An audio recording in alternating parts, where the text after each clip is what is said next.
Gigil na gigil ng mga palo ni Gemma Galasa, ayaw magpaawat at walang lugar para matalo sa Petrogas Angels. And finally, Alyssa Valdez binabad na nga po ni Coach Sherwin Meneses dito sa laban kontra sa Petrogas at walang kakupas-kupas pa rin ng mga palo. Ito naman si Michelle Gumabaw, no, unstoppable pa rin, no, at talagang napakalakas ng mga palo. And finally, nakita na natin, ipinasok dito sa second set. Ito nga pong kapatid ni Gemma na si Mape Galasa. Ang ganda ng mga set niya, no, at salong-salong niya mga bola o mga hampas nga po ng Petrogas Angels. Maganda rin ang pinapakita dito nito nga pong si Risa Sato, which is yung mga blocks niya ay talagang maaasahan.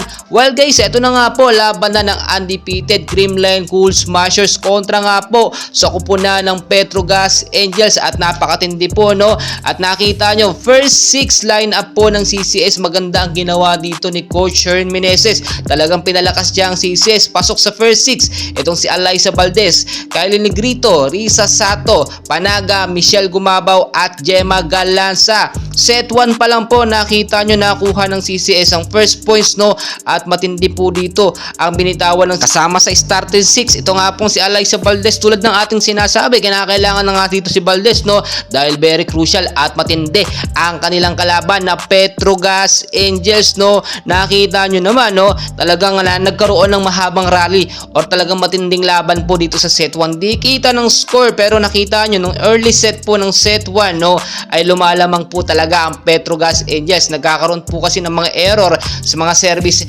ang Creamline Cool Smashers, which is nakita naman natin. Pero after po makuha ng CCS ang kanilang chemistry o yung momentum, nagtuloy-tuloy na nga po yun at hindi na nagpapigil pa, nahirapan ng habulin pa o talaga nagdidikit ng score, no, ng CCS at ng Petrogas dito nga po sa set 1. So natapos po ang set 1 sa score nga po, no, hindi nagkakalayo, 25 ang CCS, 22 naman ang Petrogas Angels, no. Pagdating naman po ng set 2 ay naging very crucial at critical talaga ang naging laban. Napakatindi po talaga. First points nakuha agad po ng CCS pero di kita ng set 2, no. Talagang nakita nyo early set pa lang ng set 2 lumalamang talaga lagi itong Petrogas Angels pero unti-unti pong nahahabol po, napo 4-0 run pa nga po ng CCS ang kupunan ng Petrogas Angels. Pero nakita nyo naman dito sa set 2 pinaglaro na, binigyan na ng tsansa ni Coach Sherwin Meneses. Ito nga pong kapatid ni Gemma na si Mape Galasa. Ang ganda, ang galing mag-set, no,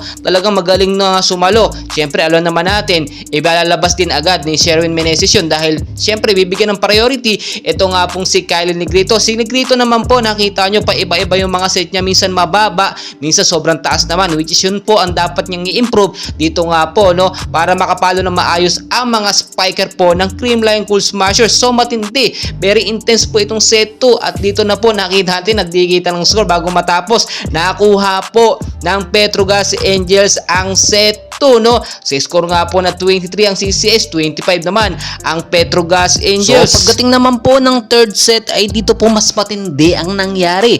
Very crucial po talaga at critical ang naging game nila, no.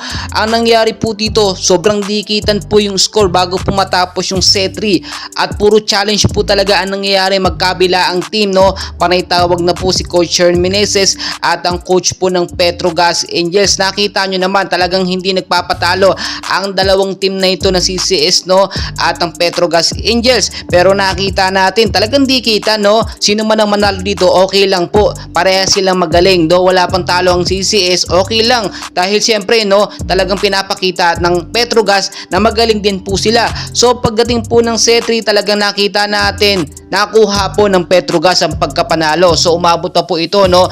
Ang score po ng CCS 25 points, 27 naman ang Petrogas Angels. So pagdating naman mga madam ng set 4 ay napakatindi po na naging laban. Alam nyo ba na 7-0 run ng CCS? Ito nga pong kupunan ng Petrogas Angels bago nga po matapos, no.